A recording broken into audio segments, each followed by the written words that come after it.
li ci gën a fës am na drogue bu ñu jàppati niki démb si guddi fi nga xamante ni moo di Nianing juróom-benn téeméer ak juróom-benn fukki kilo yamba OCRTIS moom moo ko jàpp ñetti dawalkatu saret teg nañu leen ci loxo sunu 94 milliards yi nay leer turi mbootaay la bu bees bu sosu ay kuréel yu bokk ci société civile bi ñoom ñoo ko taxawal ñu ne nag daañu amal ab rassemblement fukki fan ak juróom-benn ci weeru novembre am na it yeneen action yu ñu nas ngir rek yoon def liggéeyam ci mbir mi. mbirum Petrotim Samuel Sarr doyen des juges déglu na ko ci suba mu ne am na njort gu rafet ne daal yoon dana def liggéeyam ba mbir mi leer ñeneen nit ñoo xamante ni déglu nañ leen Souleymane Ndéné Ndiaye nekkoon fii jamono premier ministre ak Socé Ndiaye mi nga xamante ni dafa porté plainte waa BBC ndax ay image am la ñu jël mandargaale ko reportage bi waral coow li ci jamono ji Daniel Goumbalo Seck ak Ndongo Diaw ñoom ñaar ñëpp nekkoon fii ci jamono njiital ARTP tey la ñu xëy woolu leen ci kanamu kër gi toppatoo wàllu koppar mu di chambre de discipline financière la ko waral nag inspection générale d'État dafa tuddoon seeni tur ci fukki milliards yu ne fi mu jaar daal leerul xibaari biti réew Binta Diallo nu ngi lay nuyu. di la fay bu baax Barthélémy Ngom crise politique bi tar ba am ca Guinée Bissau moo tax CEDEAO di daje ëllëg ca Niger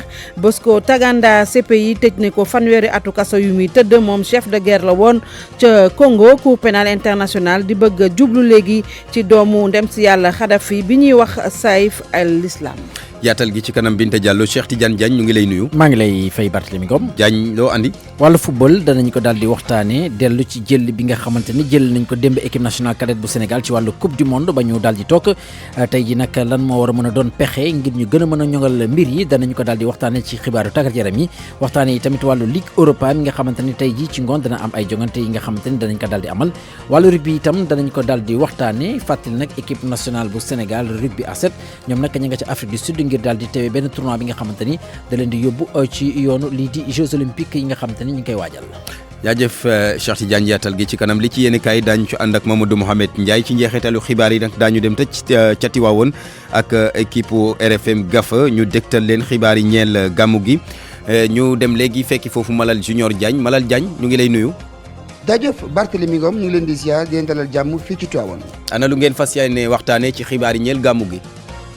dina gën a fës ci xabaar yi matukaay yenn yu ñu jël ci dëkk bi di Tivaouane ngir rek gàmmu gi jaar ci yoon yooyee matukaay nag préfet dëkk bi moo ko daal di fësal nag dinañ ci dikk ci lu mu gën a yaatu ci yottu xabaar bi daanu waxtaane itam waajtaay genn goo xam ne sumb nañ ko ngir daal di defar la nga xam nag moom moo di mausolée Al Amin di Maam Abdoul Aziz Sy loola nag am na ci ay matukaay yoo xam ne itam jëlees nañ ko ba lépp yemb waxtaane ci wetu xabaar bi itam wàllu social di kuréel yenn yoo xam ni dañoo taxaw ngir dimbale kon ñi ñëw ci dëkk bi bokk ci gàmmu gi waaye itam daanu def taxaw seetlu ci sareet yi ak naka la ñu dundee gàmmu gi fii ci Tivaouane.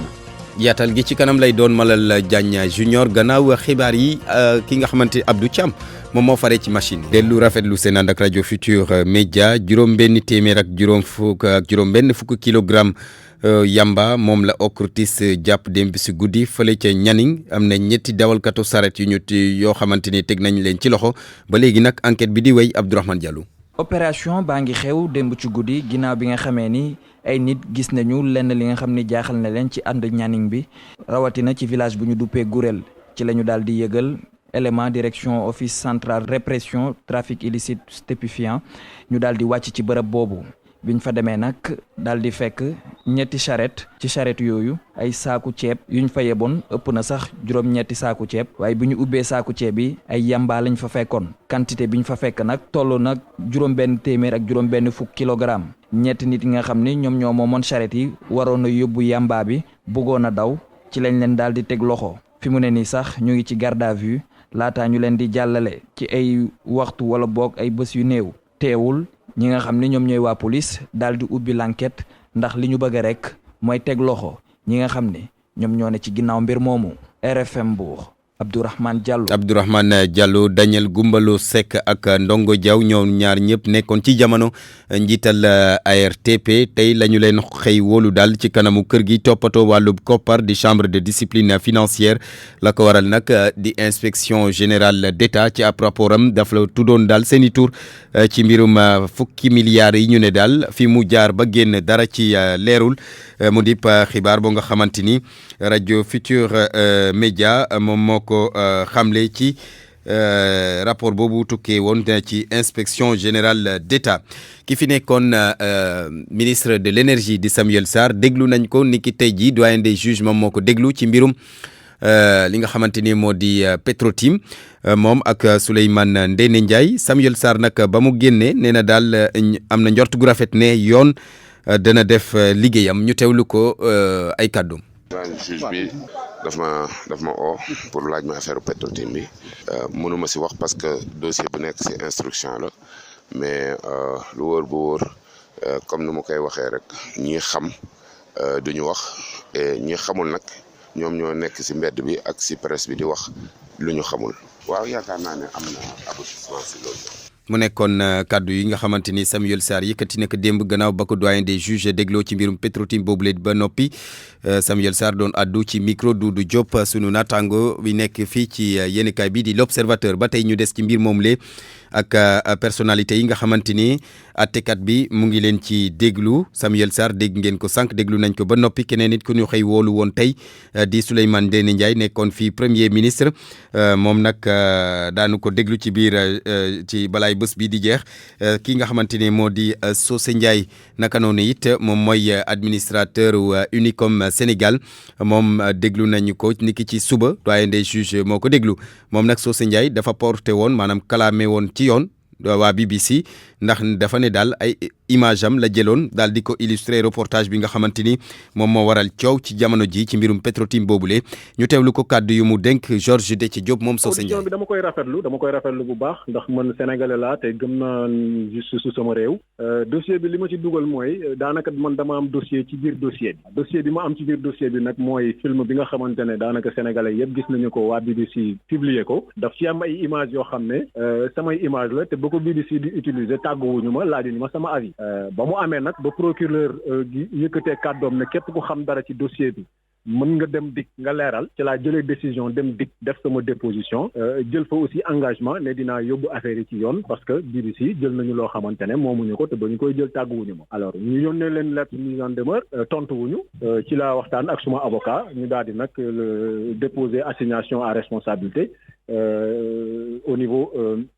des cours et tribunaux du Sénégal donc loolu moo ma dugal ci dossier bi mais ce n'est pas parce que dama am rapport direct avec les contrats signés contrats yi moom mën naa leen a xaw ma ci dara mais li ma ci intéressé daal man mooy sama yëf yi nga xamante ne ab chaîne de télévision utilisé na ko te laajuma sama avis loolu moo ma dugal ci dossier bi te loolu rek moo ma ci intéressé di am yaakaar ne nag ci gëm bi ma gëm sama justice su réew yoon dina def liggéeyam mais man wax dëgg yàlla am naa ci njort bu rafet contrairement ak ñeneen ñi nga xamante ne jàpp nañu ne mbir yi du mujj fenn man am naa ci njort bu rafet ne mbir yi ci léegi jiir bu gàtt incha allah lépp dina leer. mu nekkoon Socé Ndiaye di administrateur Unicom Sénégal bi toppee BBC ne dafa jël ay image am daal di illustrer reportage am bu mu jagleeloon Petrotim mu di reportage bi waral coow ci jamono ji fekk na yëgalu ko woon ñu wax ci leneen sunu 94 milliards yi nay leer loolu nag turi kuréel gu bees la ay mbootaay yu nekk ci société civile bi ñoom ñoo ko taxawal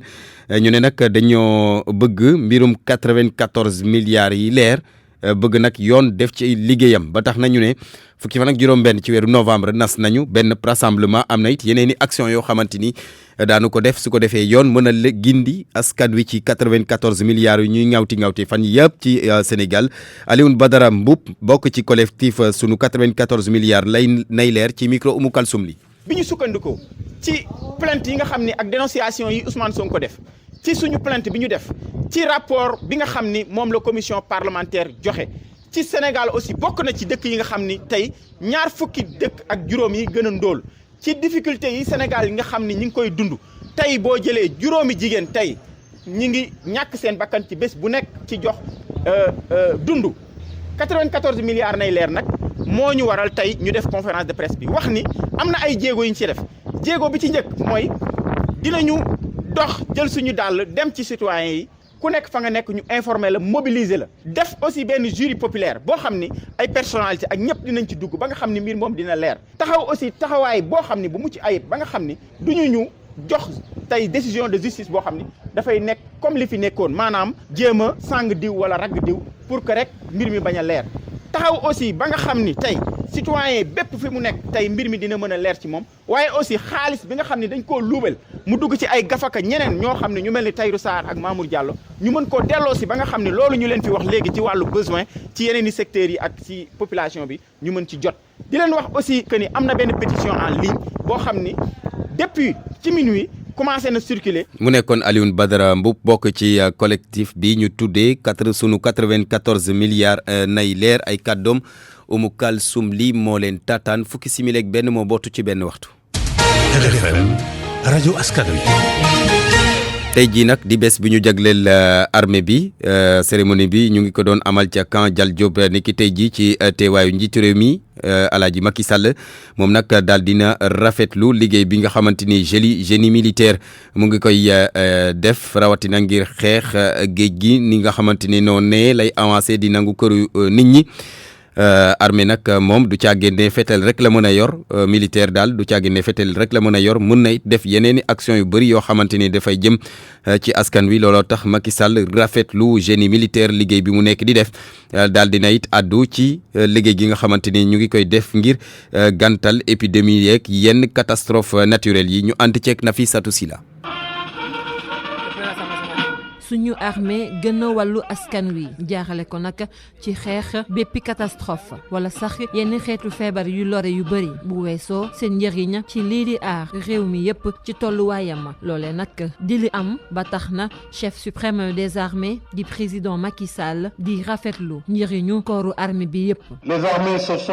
l'armée bu Sénégal benn bu dul ñaari yoon ràññeeku nañu ci jàppale askan wi lenn saay bu nekk ci ay jafe-jafe ci lu mel ni ci wàllum inondation wala érosion côtière. gis nañ génie civil bu armée ñoo am liggéey bu am solo bi nga xamante ne def nañ ko ci Thiawlène def ko ci Rufisque def ko ci Saly ci biir Sénégal bu ci mujj sax ca Ndar la ci li jëm ci wàllu érosion côtière.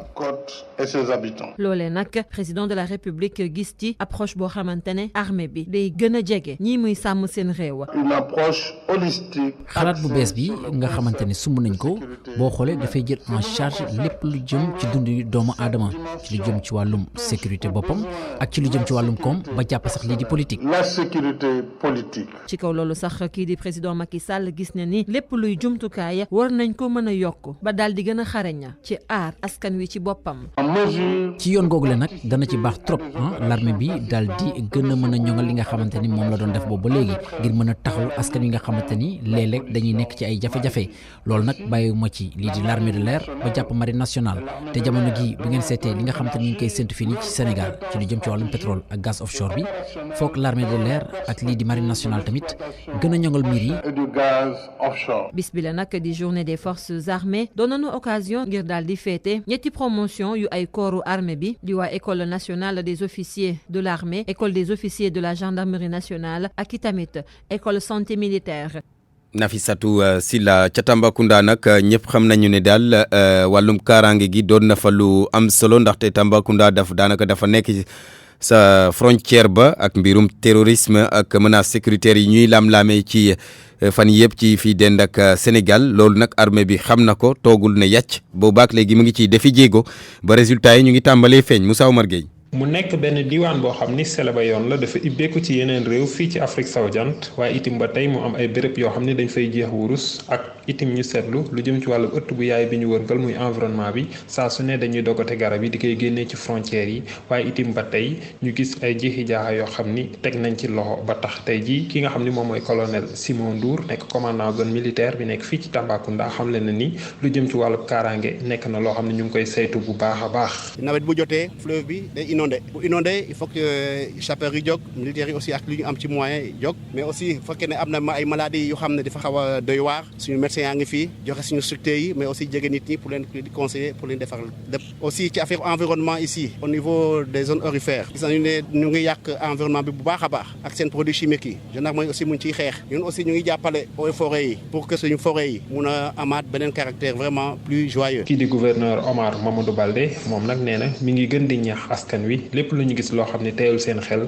nañ ko wane ci anam yu gën a gaaw. pour li concerné frontières yi xam ngeen ne de manière quotidienne commandement zone est zone 4 mi ngi def ay opération ay patrouilles te gis ngeen ni ñu vraiment wàññee braquage yi ci axe en tout cas routier yi liggéey bi dina continuer parce que suñu première mission mooy sécuriser suñu population région. maa ngi ñaan aussi véritablement population yi ñu jàpp ci loolu appel bi ñu leen lancé moom la ñuy renouveler sécurité ñëpp a ci war a jàpp. mu am benn exposition boo xam ni waa gendarmerie waa sapeur pompier ak ñi nga xam ne ñoom ñooy soldat au camp militaire El Hadj Mamadou Lamine Dramé daal dinañu ko woon amal fii nga xam ni moo ci jardin mairie Moussa Omar Gueye Tambacounda rajo Futur Média. wax ci leneen dem ca Bambey ca université Alioune Diop étudiants yi dañoo xëy bëggoon la woon démb daal li ñu def démb ñu làbbali ko ni ki tey jii maanaam manifester waaye nag alkaati ya may ñu leen fu ñu yekkee seen naka nañ leen naka ñu ne bëreet rek dajeek ñoom ci buntu université ba ñu wëññi leen ca campus ya am na juróomi étudiants yoo xamante ni teg nañu leen loxo bu ñu sukkandikoo ci Babacar Diouf suñu ndaw la nekk foofule ca diwaan ba. fukki simili ak juróom benn moo bootu ci benn waxtu wéy ci xibaar yi wax ci gàmmu gi nga xamante ni ñu ngi koy waajal daanaka ñaari fan a ci des fi mu ne nii nag Tiwaawoon ay taalibe yu bëri daanaka ña nga fa waaye gàmmu gi dañ koy faral di def ci yenn cité religieuse yi lu mel ni Kaolack ak it ca Thiénaba nga xamante ne sorewul dara ak Tiwaawoon foofu ngeen baal ma foofu la sapeur pompier yi newoon ñoom nag ñetti fan ñu nga woon foofulee neen ngeen baal ma àq ñu ne nag jël nañu matuwaay yëpp ngir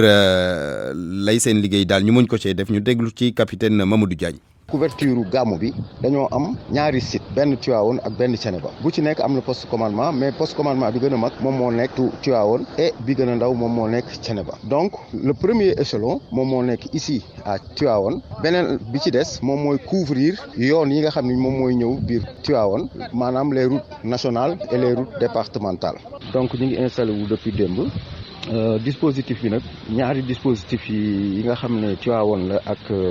Thiénaba leen ko oto yi ci nekk mat na juróom fukk ak juróom yeneen axe yi maanaam Dakar ba Mbour Dakar ba Thiénaba Dakar ba Saint-Louis axe yooyu aussi am na ay yeneen oto yu ko couvrir plus maintenant yeneen oto yi nga xam ne ñoom ñoo nekk ci biir camp yi actuellement ñun ñu ngi toll ci ñeenti téeméeri nit ak juróom ñaar fukk ak ñaar donc amagum nañu ci sortie yi benn sortie pour accident te accident boobu ñeenti nit rek ñoom ñoo ci ay gaañu mais kenn ñàkku ci bakkanam. mu nekkoon ki nga xamante ni moo di capitaine Mamadou Diagne yore wàllub jokko bi ci brigade nationale sapeur pompier ci micro Daouda Diouf ci bokk ci ndawal RFM ya nekk foofule ca Tiwaawoon googu sax xalif général ba di Serigne Babacar Sy Mansour ba léegi mu ngi wéy di dalal ay nit ñi nga xamante ni daal ñoom fay dem ngir rek gàmmu gi ñuy waajal audience bi nag jàppale ne ni ki tey jii sax Ousmane Sonko dana dem foofule ca Tiwaawoon moom njiital Pastef yi ñu des foofule ca Tiwaawoon ba léegi ak directeur agence régulation bi saytu wàllu télécommunication ak it poste di Abdoulaye moom démb mu nga woon ca Tiwaawoon xalif bi dalal na ko waaye nag ba mu génnee ca ndaje ma la ñaawlu réseau téléphone bi daal nu mu mel foofule ca Tiwaawoon dafa stablul dara maanaam baaxul ba tax na mu sàkku ci opérateurs yi ñu gën a bàyyi gëdd gën a jox gëdd Tiwaawoon rawatina ci réseau téléphone bi ñu teewlu ko moom Abdoulaye ci micro Cheikh Anta Diop. ni ñu ko daan faral di defee saa yu événement yu mel nii amee suñuy nit dañuy daal di ñëw seet ndegam opérateurs yi ñu ngi def lépp li leen war pour que qualité du réseau pour que réseau bi pour que téléphone yi dox bu baax donc dañuy ñëw balaa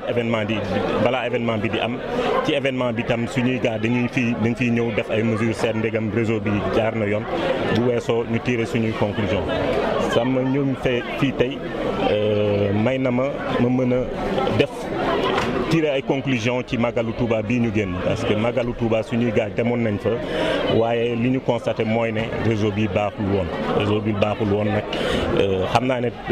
opérateurs yi defoon nañ fa ay dispositif waaye dispositif yi doyul dañu bëgg loolu bañ a am fii ci Tivaouane parce que ñoom li leen war tey jii mooy ñu jox ñu réseau bu baax parce que nit ki mënoo jënd sa crédit fas yéene ci lijjanti sa soxla crédit bi dog sa xaalis dem te kenn du la ko delloo te fajoo ci sa soxla. RFM bitim réew. Binte Diallo. naam. noo def. maa ngi nii. acca ñu tàmbalee ko ca Congo ak ka nga xamante ni chef de guerre la woon di Bosco Ntaganda moom dogal ba wadd na daan nañ ko fanweeri atu kaso Cour pénale internationale moo jël dogal bi. xam nga nu ñu ko doon tuddee. Terminator. kon xanaa day film boobu yaa am na film bu tuddoon Terminator yow Binta. Terminator du bàyyi dara si ginnaawam.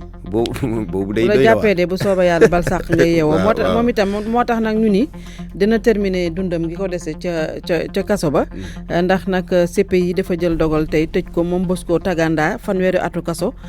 Cour pénale internationale dafa jàpp ni daal moom chef militaire bi nga xamante ni mi ngi bokkoon ci branche armée bu Union des patriotes congolais délai yu bare lañ teg ci kawam dañ ciy ànd ak Juma Diouf. kii di Bosco Ntaganda condamné nañ ko fanweeri atu prison ex militaire nekk benn branche bi nga xam ne moo gënoon active ci RDC entre 2002 jàpp 2003 moom ñu ko doon jiiñ niki le 8 juillet ay attaque ay viol ay meurtre ay esclavage ak it ay persécution crime yooyee yëpp ñu qualifié ko de crime de guerre ak de crime contre l'humanité ñu amaloon ko ci ginnaaw ba mu nekkee woon général ñaawteef yooyu nag taxoon bañ wax ne rek kii di Ntaganda moo nekk leader bu gën a charismatique ba ñu tuddee woon ko sax Terminator mu juddoo Rwanda. Ntaganda nekk na général bu armée congolaise 2007 jàpp 2012 ginnaaw loolu nag mu nekk kenn ci ñi fondé woon groupe rebelle bii di M23 nga xamante ne gouvernement bu Congo mu ngi ko daan niki 2013 ginnaaw ba loolu weesoo nag Ntaganda moom dafa obligé woon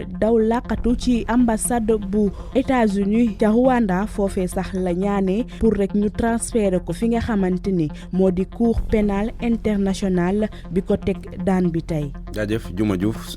Binta Diallo. naam Saïd al-Islam Kadhafi daa mel ni cour pénale internationale gi ñu doon junj léegi teg na ko gët. teg na ko gët nee na xam na ana fan la féete ki ko wax mooy procureur cour pénale internationale démb bu mu taxawee ca conseil de sécurité bu ONU Fatou Bensouda nee na kii nga xam ne doom la ci ndem si yàlla Muammar Kadhafi gis nañ ko ci diwaan boobu ñuy wax Zintan nekk ci bët gànnaaru Libye moom nag nee na am na information yoo xam ne yu am solo yoo xamante ni am na ko ci ñetti suspect yi nga xamante ne cour pénale internationale dafa teg mandat d'arrêt ci seen kaw kon boog gannaaw Bosco Ntaganda xam naa ni fan yi moom cour pénale internationale dina jublu ci doomu Kadhafi boobu ñuy wax Saïf al-Islam Kadhafi ñu wax ci mbirum CEDEAO nga xamante ni mu ngi ci réunion d'urgence ci crise politique ga ca Guinée-Bissau. réunion d'urgence boobu njiitu réew yi nga xam ni dañoo bokk ci CEDEAO dañ ko woote ëllëg ca Niger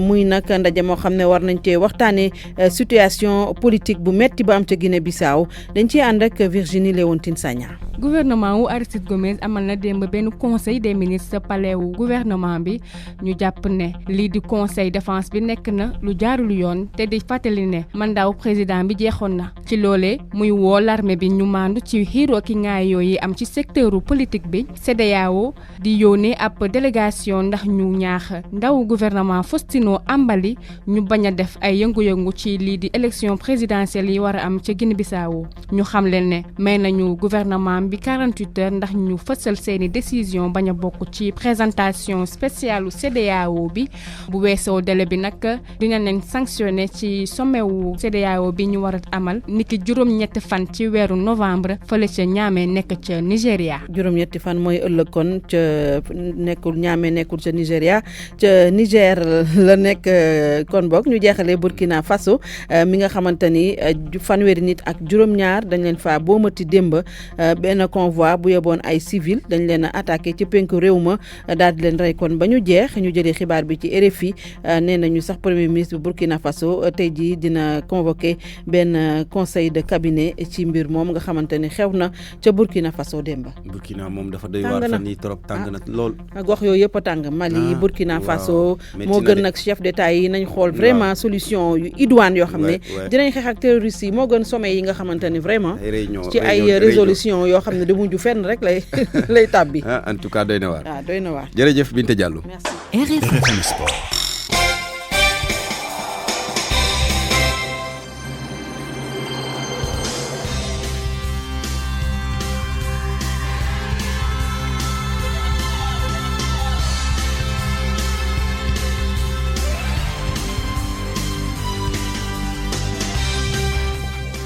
Cheikh Tidiane ñu ngi lay dalal jàmm. jërëjëf Barthélémy Ngom. ñu tàmbalee mondial U17 ak sunu gaynde yi toog nañu démb ci 8e de finale. waaw dañ leen daal di daan ña leen daan nag moo di waa Espagne ñaari bal ci benn daan googu la mu leen jural moo di daal dinañu toog ci gile tournoi donte sax gulet ñu ciy bokk det nañu am ñaari victoire ak ñaari défaite waaye pour yëf yi gën a kon bokk baax faw rek ñu wéy di liggéey ci li nga xamante ni moo di catégorie jeunes yi loolu moo di kaddu suñu consultant bi di Cheikh Gueye mi nga xamante ni ab entraîneur de football la jànge foofu la sax ci Espagne. défaite bi loo xamante ni aujourd'hui bett nañu comme ni ma mën a wax non pas en terme qualité joueur yi ñu am wala qualité staff bi ñu am mais seulement en terme peut-être liggéey bi nga xamante ni dëkk boobu ñu éliminé ñoom ay at a ngi ni ñoom koy liggéey ñoom seen football des jeunes te ñun ñu waroon mën def loolu war a xaw leen ci toppandoo te defuñu ko tey jii football bi pour mu développer il faut xale yi di compétir parce que comme ni ma waxoon keroog nee naa leen Espagne wala yeneen dëkk yi dañ am football bu ñuy wax de possession boo xamante ni dañ ko judduwaale mu doon seen culture ñun ñu am football boo xam tey dañ bëgg mu doon football de possession football bu baax mais boo xamante ni dañ koy jàng mais li ngay jàng aussi tous les jours wala 3 fois par semaine tey baax nga pratique ci compétition mais bu fekkee da ngay jàng ci centre yi te compétiro bis boo dajee ñi nga xamante ni ñi ngi compétir tey xaw a jafe pour nga gagner leen parce que démb boo gisee espagnol yi nga xam ñoo ñu éliminé bu ma jëlee exemple rek ci ñoom def nañ peut-être 30 matchs officiels lu mu dee fanweeri match xale yooyu yi nga xamante ni def nañ ko ñun peut-être boo jëlee suñu ay jours peut-être 4 matchs wala 5 matchs nañ joué ci championnat wala 6 wala du weesu lu ni mel kon ce qui veut dire que même bu dee kee ni mënuñu méngale ñaari dëkk yi mais da ngay gis ni kon des na lu bari loo xam waroon ko def pour mën a football boobu mën a développer. nangook nañ wéy di liggéey ci petite catégorie Cheikh Tidiane dina njëriñ dina ñëw. ñu bañ a xàddi rek. mi ngi noonu waaw l'effort moom nañ ko def rek su ko defee résultat yi ñëw. incha allah ñu wax ci yeneen i match yoo nga xamante ne dina am tey gannaaw Ligue des champions bi Europa League bi tey ci ngoon la. waaw tey jii ci ngoon 17h55 Cluj di équipe bu Roumanie dana dal Rennes bu Mbaye Niang Lazio bu Rome diggante mag Celtic Glasgow lay daal di doon 20h Alexandria di équipe bu Ukraine dana tase ak ñi di waa Saint-Étienne ci googu lay waxtu itam diggante Borussia Mönchengladbach lay daal di doon ak ñi di waa AS Roma Manchester United dana tase ak ñi di waa Partizan Belgrade Barthélémy. ñu wax ci rugby pour jeexal. rugby A7 Sénégal nag dana bokk ci tournoi pré-olympique nga xam te ñu ngi tuddee Africa Men Sevens ci Afrique du Sud lañ koy daal di amal yëf yi nag danañ ko daal di door niki ëllëg lu toll ak fukki réew ak ñeent bokk nañu ci mbir moomule bokk na ci gannaaw Sénégal Sénégal nag moom ci groupe am ma ngi ko bokk ak ñi di waa Zimbabwe Kenya Ouganda Madagascar Zambie ak ñi di waa Tunisie Soda Thiam.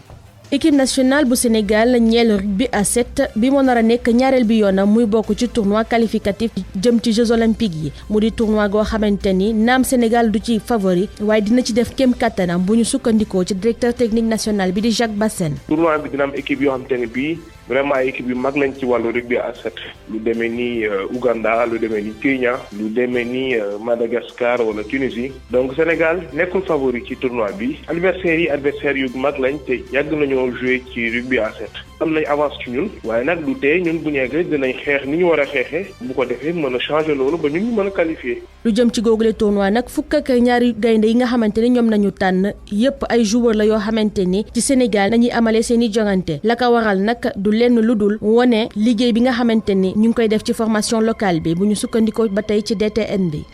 joueurs yi ci boppam dañoo wane seen xarañte fii ci Sénégal te ñun aussi dañoo jëm ne yoon la ñu may leen seen chance ñu mën a représenter seen dëkk bu ko defee ñu encourager aussi entraîneurs yi formateurs éducateurs yi nekk fépp ci Sénégal di encadrer xale yi ci seen coobare bopp te ci luñ leen dul fay yoon la pour ñu aussi ñu wane ne fii ñu ngi fiy liggéey am na formation bu mucc ayib bu fi am te buñ demee boo woote équipe nationale yoon la ñu woo leen. équipe nationale bu Sénégal nag daal dinay dem ca Afrique du Sud nekk démb ci ngoon lu jëm ci gile compétition nag Sénégal dina jogante ak Maroc ngir am yaakaar am ci ndam ngir mën a jàll ci beneen phase bi ñuy wax championship foofee nag ka jël raw gàddu gi mooy qualifié directement ci Jeux olympiques Tokyo 2020 yi. ok Soda Thiam kon bokk Barthélémy. woy wi daanu na. woy wi daanu na yàgg na.